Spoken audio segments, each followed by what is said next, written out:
Last December, tornadoes devastated western Kentucky, leaving 76 people dead and thousands without homes. It was the worst natural disaster in Kentucky history, and when people suffer, so do the animals. KHS immediately went to work to help shelters and animals in the region. We sent in pet food, veterinary supplies, and financial aid.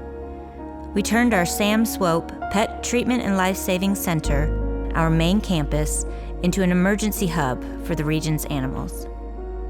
Within days, we helped evacuate 600 animals who had been in shelters before the storms, making space for the shelters to take in pets lost by the tornadoes and reunite them with their families. When the animals arrived at our emergency hub, we worked round the clock to prepare them for transport to shelters with space for them.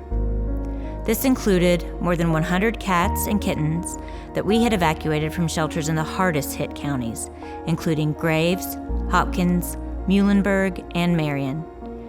When they arrived at main campus, our veterinary team examined each one to make sure they could travel safely outside the region.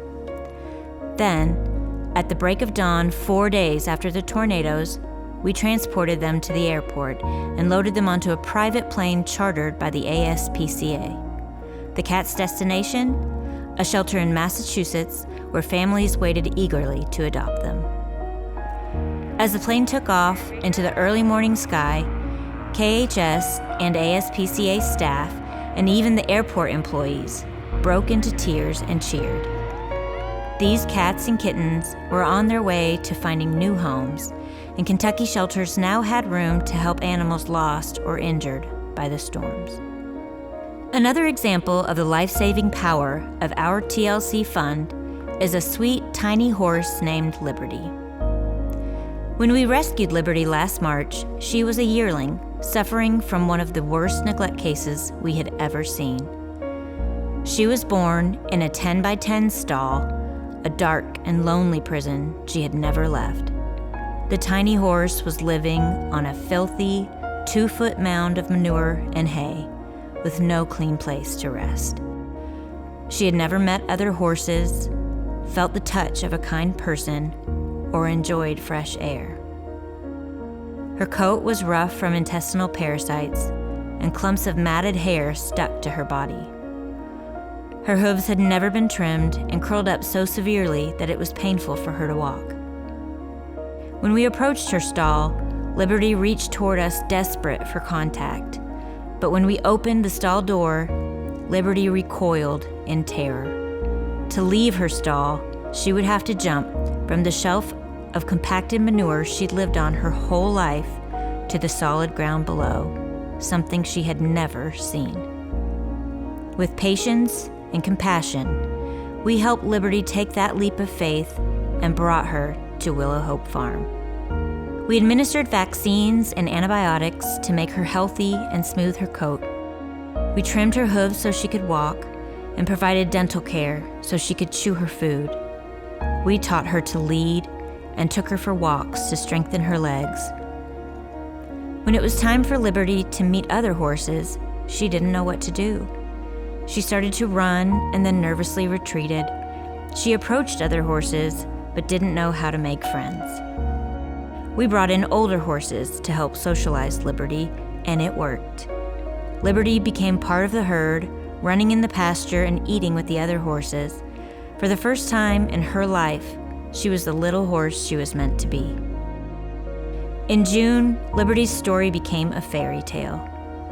She was not only adopted by a wonderful family, she was taken home to be a companion and best friends to another sweet miniature horse. Now, Liberty will never be alone again. And finally, we want to leave you with our sweet friend Amos. Amos arrived at KHS severely emaciated and in urgent need of medical attention. He was just skin and bones with every rib showing. Our veterinary team ran every medical test in the book to find out what was wrong, but they were inconclusive. That didn't stop us from doing everything we could to save this sweet elderly boxer mix.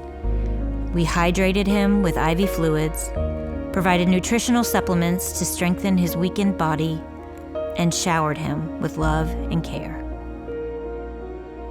Amos refused canned and dried dog food, so the shelter staff kicked into action.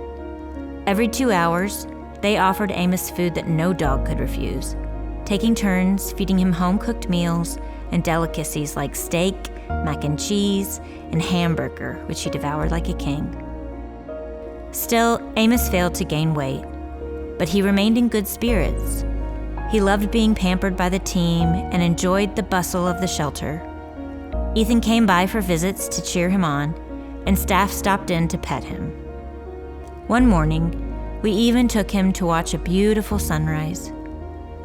Amos spent a particularly enjoyable day soaking in the sunshine and playing with another dog, Travolta, found at the brink of death from starvation. For dinner, Amos joyfully gobbled down an Arby's double beef and cheddar sandwich as our staff cuddled him and told him what a good boy he was. Unknown to us, this would be Amos's final meal. The next day, he could no longer stand, and Amos let us know that it was time for him to go. We gave him medicine for pain and nausea, said tearful goodbyes, and held him as he passed on to the next world. We are heartbroken by his loss, but grateful that our TLC fund let us do everything we could for him to make sure his last days were filled with pure comfort and joy. He made so many friends and knew nothing but kindness during his time at KHS. Rest easy, sweet Amos. We'll see you on the other side. We could tell you stories all night about the animals we are so grateful to have been able to help through our TLC fund, some uplifting and others heartbreaking. What is important is that the lives of every single one of these animals matters, and we will always do everything in our power to save each one of them. Tonight, we ask you to join us in this mission, and together we can continue to save the lives of innocent animals through tender, loving care.